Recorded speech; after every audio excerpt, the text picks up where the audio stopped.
Hey guys, I'm Naya and welcome back to the channel. Before we get started with today's video, I firstly want to say Happy New Year. I hope you guys just have a great year. I hope you achieve everything that you set out for yourself to achieve. I hope that you are healthy. I hope that you are happy. I hope that you are with the ones you love and that you are content and, just thriving, basically. I'm very thankful for you guys. I'm thankful for the year that you gave me in 2022.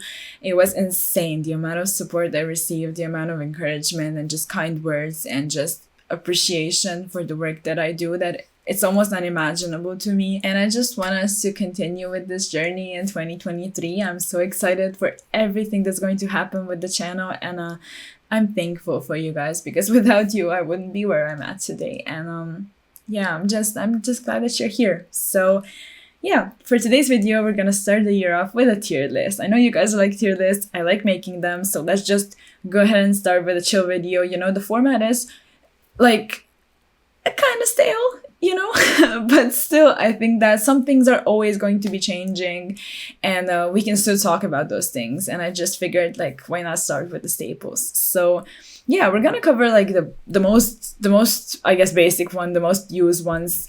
And let's go ahead and start with Zuking Alpha. So basically, I think this card is really interesting. It's always been interesting because it's very nice, but it just never gets the time to shine, gets the format to shine. And it's basically just the worst Fenrir. Fenrir can actually activate during the opponent's turn as well, whereas Zuking Alpha can't. Zuking Alpha actually, for the most part, will need to bounce itself to bounce something. Yeah, and it just basically seems worse. So I think it's only decent. Maybe, fingers crossed, a time will come when this card actually sees play and it actually becomes a bit more relevant. But I think we're gonna have to wait for that. And yeah, when it comes to anti-spell, I think, again, it's only decent. It's actually very interesting because the card was so busted at one point in time, but right now you just don't really seem like you're as reliant on spell cards. And maybe post the ban list, when Jekyll Slayer becomes better, this card is going to rise in popularity also. But yeah, before that, I think it's just maybe not even worth to play. Some people play it, and I get that it's very nice in specific situations where your opponent opens anti-spell and you just sit there with your 5 spells in hand and you don't know what to do. But other than that, only decent for right now. And yeah, I think a pointer just needs to go into not worth it. It's only at 1. The card is strong, that's why it's at 1, and it's not worth it at 1, at least in my opinion. Talents should probably go in staple, actually. People are playing during your turn, they are. Talents is for the most part going to be live, but you are going to have to quote unquote sacrifice something, bait with something. So I don't know. It might seem a bit weird in certain situations if you don't open the perfect hand or if you brick on it or something, but I still think it's worth playing right now because it's going to give you that much advantage and power if you get to activate it and actually utilize it to its biggest potential in that situation. And Book of Eclipse I'm very hyped for a bit later. Post for Photon Hypernova, this card seems really interesting, but right now I think only decent is the perfect category for it because it's not that useful yet. When Kashtira actually comes out full power, it's going to be much better. But for right now, it's nice against Tyr because they're that reliant on back row. But I still don't think it's worth it, specifically because if you don't get rid of their board, and you might not be able to do that, especially if they go Hafinas in hand, activated, give more resources. You still have the Peddler Rhino pop if they have shufflers in the graveyard. So if you don't for certain know you're going to end their turn, if they get resources in the end phase, they're going to beat you. They are going to beat you for a fact. So I think only decent, bottom of decent probably. And Called By, I think it's so good. I think it's a very nice card, obviously, but it's not seeing that much play. It's a bit awkward if you're playing it in tier because you're going to be turning off your effects as well if you're activated. So there's that. There's also the fact that not that many people play hand traps, so it's not that great. And also that many things are activating in the graveyard that maybe Called By is not going to be enough in some points. So good, I guess, because of the sheer power of the card. And Forbidden Chalice, it's not worth it. It's only negating 1 card, and as much as I like Forbidden Chalice, it just seems as though it's not really the format for it. And Change of Heart, I think it's interesting. Like, we can probably put it above Zuking Alpha, actually, like, for right now. And together with Enemy Controller, I think Enemy Controller is better. And it's actually seeing more play. Like, Flunder effectively plays it, and I think it's a very nice tech in that deck. And also, like, Sprite played it, for example, and granted, Sprite played, you know, Change of Heart as well, but right now, Sprite is not really going for the, like, going second spell build. Like, they're usually playing hand traps, which I think are much more useful right now. But still, if you're going for that lineup, Enemy Controller, Change of Heart for sure, like, you know, just part of that and just nice cards. But they're not seeing that much play because, again, like, Mind Control, Change of Heart, like, they're only useful against one monster, and sometimes that's not enough. However, post Kashtira and Photon Hypernova, those cards are going to be much better. You're gonna easily take their cards and make your own Arise Hard if you choose to run it in the extra deck. And yeah, I think that's going to be nice. It's very reminiscent of, like, you know, using, like, taking Galatea, making Dingir, so we did that. And yeah, it might happen again, just not right now. So moving on to another very decent card, but only decent in my opinion, it's Cosmic. It doesn't seem as much play as, for example, Twister and also Lightning Storm. Lightning Storm is actually better than Twister in my opinion. Twister sees play because, like, pitching Hellbeck is nice, obviously, and because it's popping two back rows, people set more than two usually, and with Lightning Storm, you have the option of just choosing, and that's a lot. And I still think it's better than Raigeki because of that, because you get to choose. Like, sometimes your, I don't know, Flunder opponent is not gonna end on a board where you're, like, necessarily that afraid of monsters. Sometimes you just want to pop back row and vice versa. So, like, you get to decide, you know, it's much more flexible and just useful against many different matchups. So I think it's better than Twin Twister, and I think it's better than Raigeki, but I still think Raigeki is quite a nice card. Like, I think it's fair to, like, put Raigeki somewhere over here because it can be useful and it can also be activated while you actually control cards, whereas with Lightning Storm, that's not the case, at least face-up cards. So yeah, with Raigeki, I think it has its uses, it has potential, although with Crossout, like, it may have had potential, and it may have potential somewhere in the future, but right now it just doesn't seem useful. Like, we're not in a format where we're playing as many hand traps as possible, and you always know your Crossout is going to be live. It's actually also not a format where you would want to include this in a deck where you're playing mirror matches. Like, you don't really see tier players, like, running this because it just doesn't seem worth it. It doesn't really make sense. So yeah, like, maybe over here, it's not a bad card. Just have it, keep it, use it later down the line, just not right now, I think. And with Deep Barrier, it's actually very interesting because we can put it, like, here maybe. I think here is fine. Like, it was insane. Obviously, Deep Barrier was everywhere. Every single person played it. But right now, I think, like, side decks are quite tight. You know, you need to fit in, like, cards like Dark Ruler and, like, evenly and just very impactful going second cards. And then you have, like, maybe Bishios, like a bigger count of Bishios. You have time cards. And then you kind of run out of space. So you want to dedicate, like, maybe one play set to, like, a hardcore going first card. And at that point, I'm choosing Judgment. I think Judgment is much better, and Jacob Slayer is even searchable, and yeah, we can actually place Judgment on the list. Like, I think it's nice. I think Judgment is very nice, actually.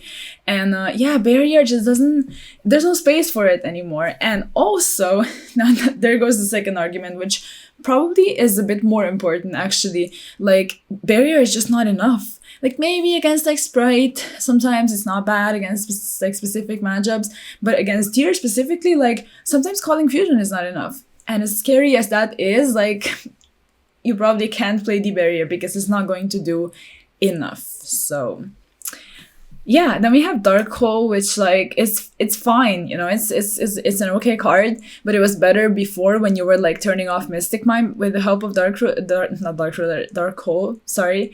And right now with Mystic Mime out of the picture, basically Dark Hole becomes a bit worse because it's still more useful to, like, use Raigeki and know you're not going to be sacrificing your own monsters. So, like, I don't know, maybe somewhere over here. It's still not bad, but, you know. And with Dark Ruler, actually, since I just misspoke, there's also Dark Ruler over here as the next one on the list to discuss. I think it's really nice. Not exactly a staple, because, like, you can... very much tailor your side deck to your choosing, and some matchups, not matchups, excuse me, some decks tend to benefit in specific matchups off of Droplet, if you benefit off of the discard and all of that. So sometimes you would much rather use that, and in a specific deck, I'm saying. So that's why it's not exactly a staple, but it's an insanely useful card in my opinion. It's just negating the entire board. You don't have to worry about anything else except like Hoffiness in the hand because they always have it. But yeah, like Dark Ruler is just very nice right now. And DDG, similar arguments like D-Barrier, it's not enough. There's not enough space, you know, and there's not enough pros to this card in order to run it, because it's very much specific for like this one matchup or maybe some other ones, but still not as impactful and great into like everything. And you want your side deck to be fairly generic, you know, for some matchups. So like this card being a bit too specific, I don't think should have the place, not even in the decent category actually. It's not bad. We're gonna put it here because it's still quite useful if you decide to run it, if you have enough space, but that's pretty much it. And yeah, D-Fissure, like, I don't think D-Fissure is bad actually, like it's really nice. However, it feels like if you're maybe maining it, it's probably a strategy where you don't really care about like that much consistency because you have your combos going anyway if you're like a 1-card, 2-card combo deck.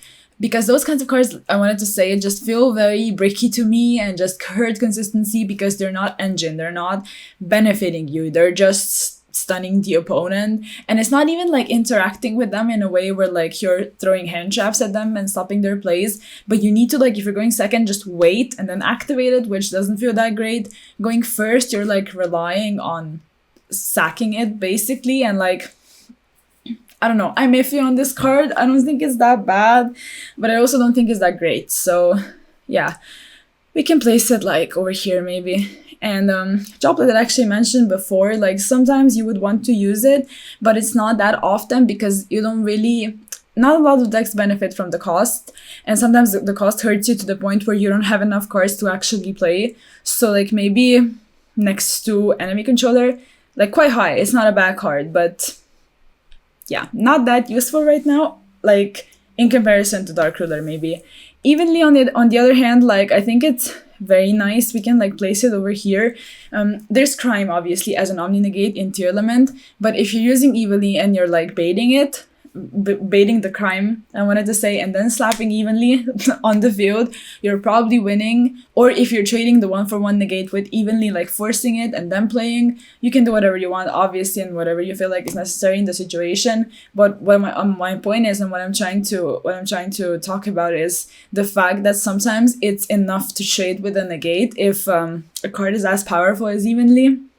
Because if they don't have it, and against some other matchups, it's very useful right now. So I would probably side Evenly. I think it's a very nice card and very cool, and just a very nice choice against many different matchups. And like I said, the side deck probably needs to be quite tailored to many different things. So yeah, then we have Kaijus, and I don't think they're enough, similarly to the arguments that I made with Chalice actually, because it's only trading with one thing. And if you don't have enough cards to like continue playing, it doesn't really matter that you gave them the kaiju. They're gonna end up using it against you anyway at some point, and it's like, it's just not enough. Even though I know there's the argument of like getting rid of a monster that's very hard to out, but still, I don't think that's enough. So there's that. And yeah, all of the floodgates, we can like adjust all of them together.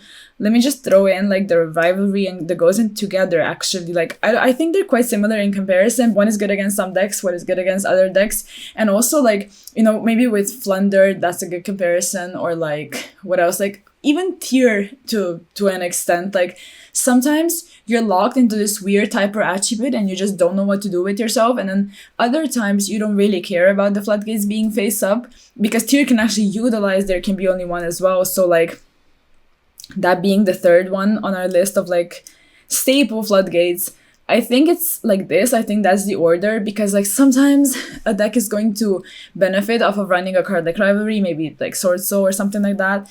And sometimes those kinds of cards just seem too specific to even run them, because decks don't get that much hurt by them. as maybe they did before, as some other decks did before. So yeah, right now in this particular meta, they just don't seem that great. So we can like place, there can be a bit higher. It's very nice against Plunder, and Tyr can actually use it.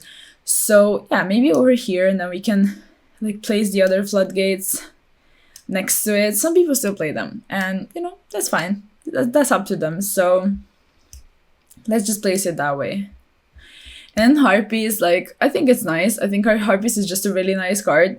You probably have enough space to put like one extra card in your side deck, you know, that one slot you have to fill up, and that will usually be something like Pakrotovs. But right now, I don't think Pakrotovs is that great, actually.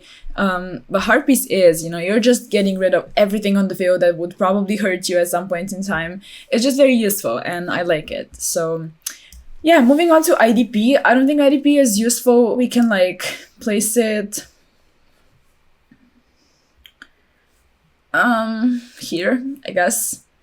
Like, you probably won't be running IDP. Like, what are you countering? Like, if you're banishing a Tyr, for example, like, sure, you're turning off the effect, but that's pretty much it. And like banishing like something against Sprite is okay, but at that point they need to have a Thunder in the Grave as well, so they had to have played something, and at that point they probably have like a negate for something like IDP already, so it's a whole thing. It just doesn't really make sense to me. So yeah.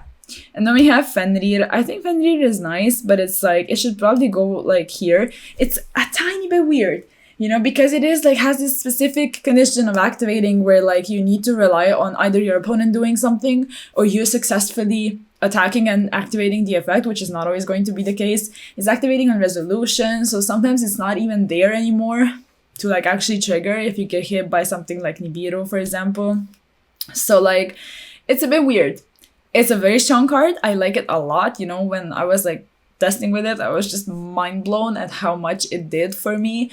But yeah, only here. Maybe it can go a bit higher later down the line. Maybe more people play it and main it and all of that. But right now, it just seems as though people are still testing it out and seeing whether it's a main deck card, side deck card, a card in the deck at all. So we'll see. It's also weird because sometimes it clashes with Vicios. So like there's that as well. Like I said, we'll see what happens. Kurikara, like similarly to Zuking Alpha, it's only trading probably with like one thing, and also it's weird because you need to start playing for your opponent to start using their cards, so you maybe don't have enough cards to even play when you're done with all of that. So like yeah, you summon Kurikara, but what are you doing later? Like it just doesn't seem that great, but it still seems like a very interesting card. And like, I don't know, we could place it here because I do see some people play it, some people test it. It seems interesting just because people are that heavily playing it during your turn as well. So similarly to Talents, you know, but Talents just gives you so many different effects, whereas Kurikara, I guess, grants you body, you know, and then even takes their stuff. If you maybe traded off something that's like, I don't know, a Baron or something. That's a very common thing. So I don't know. I don't think it's bad, but I don't think it's time to shine just yet. And Lava Golem, I think it's cool. You know, they're usually ending on two things, and Tyr doesn't get triggered. Like Tyr effects don't get triggered by Lava Golems, so that's very nice. We just don't want to trigger Tyr effects. So Lava Golem can go like over here probably. You know, the only downside to the Lava Golem, obviously, and Sphere Mode is that, you know, you actually need to be a deck where you don't care about your normal summon, and that's not always going to be the case. So Sphere Mode can actually go a bit lower because it's like, you know, some people play it, but you're not always going to end up on 3 monsters if you're like the Tier player or whatever. So it's immediately a bit worse. So yeah. Macrocosmos is just a slow defissure, so I don't like it that much, to be honest with you. You can still like put it over here or something. If you play Defissure and Macrocosmos in like a very stun strategy, then sure. But yeah, I think that's just it. It's way too slow, at least in my opinion. I don't really like trap cards all that much, unless you're a trap deck. Like if you're Labyrinth, sure. But other than that, you know. And then MSD is probably not worth it, even though it's not a bad card. You know, it's just clean back row removal, but still, it's only removing one. It's not even banishing, so not worth it. And Necro Valley, I think it's really nice, actually. So, on the contrary to MSD, I think Necro Valley is amazing. If your deck can afford to run Necro Valley right now, you should probably play it, and you should take advantage of it, because it's that useful against everything, pretty much. Like, you're turning off Bishios, you're turning off tier stuff. You're turning off stuff like Smashers, even. You're turning off... what else are you turning off? Shufflers, obviously, when it comes to Ishizu cards. So, like, it's just nice. It's very, very nice and very, very useful. And I just like it a lot. Especially because I play Draco Slayer, so like it's searchable. And yeah, we mentioned Pankratops. It should probably go like somewhere over here next to Kurikara. Actually, they're both like essentially dealing with a couple things, but obviously Pankratops is better and is like a special summon and all of that. So I don't know, maybe we can like place it over here. It's fine, but it's not that great. It's only destroying against tier. You don't really want to do that. And yeah, decent. And with Artifact, Scythe, and Sanctum, we can put them over here. Some people play the going first package, and I think that's fine if you're swapping out some going second cards with that engine. You know, you're still blocking people out of their extra decks, so you're doing something. And yeah, with Shadow Imprisoning Mirror, I don't think it's actually worth running it, because it's that specific to the tier strategy, and you have other cards to counter tier, like namely Bishios. Bishios are much better. You actually get bodies. You're not relying on like, you know, hard drawing one of 3 copies of Shadow Imprisoning Mirror. So there's that. And Silent Graveyard as well. Like, I think you're only hurting yourself at that point. Like, you are going to probably want to use something from your graveyard. And if you're just a strategy that's not relying on the graveyard, sure. But like, I don't know. Like, we can place it maybe like over here. If you want to play it, it's nice against tier, but I wouldn't side that specific cards myself. So hopefully that makes sense. And with Skill Drain, I think Skill Drain is really nice, actually. Like, you being able to turn off the effects on the field is huge if you're a deck that doesn't really care about that. I think Skill Drain is really, really useful, as opposed to like Soul Drain, that's a bit more specific to only Graveyard and Banish Pile, which Banish Pile affects birds, so like against Flunder, that's really nice. But I think that at that point in time, you're probably going for Dweller, if your strategy can actually make it. So Soul Drain could probably go like... So we have Sphere Mode, okay. Then Mind Control, cool, going second card, whatever. Like, we can maybe move it a bit, actually. And Soul Drain can go over here, below Macrocosmos. And those cards over here, I guess, are fine. Spellbound, I don't think it's worth it. It's like a very weird card, actually. It's not doing enough. And it's funny because it's like an exclusive and a secret and all of that, but it's only affecting the field. The monsters that are currently on the field, and you can put so many monsters on the field and in other places and just use them for summoning. Like, the game has advanced to the point where a card like Spellbound, I think, is not that great. And that's saying a lot. So then we have Solemn Strike. I don't think it's that impactful. You know, I wouldn't run it personally, so I think over here is like a good spot for it. If we were like in a hardcore pendulum heavy meta where you like strike the pendulum summon and just feel really good about yourself, then sure, but we aren't. So yeah, let's see if I want to change any orders over here, but I think I'm satisfied. Summon Limit, I don't think is bad, actually. Like, Summon Limit could go over here. Like, not that many people play it, but if you want to play it, you're gonna be stopping a lot of cards because we're in a combo heavy meta, so people are summoning. They're summoning a lot. So if you just flip Summon Limit and chill, I think you should be fine. And Super Poly is the card that I'm quite conflicted on, actually. I think it's nice. Like, I think it's a strong card. You are able to go into many different monsters against many different decks, or just go into Garura against a lot of decks. It's useful, and some people do end on super polyable boards, and you just benefit off of that, especially if you benefit off of the discard cost. However, sometimes if they end on a board like Dweller with Rulkalos, you're turning off Dweller, but Rulkalos is coming back. You didn't really do that much. And in that situation, I don't think it's that great. You are triggering tier effects after all, so it's a bit weird.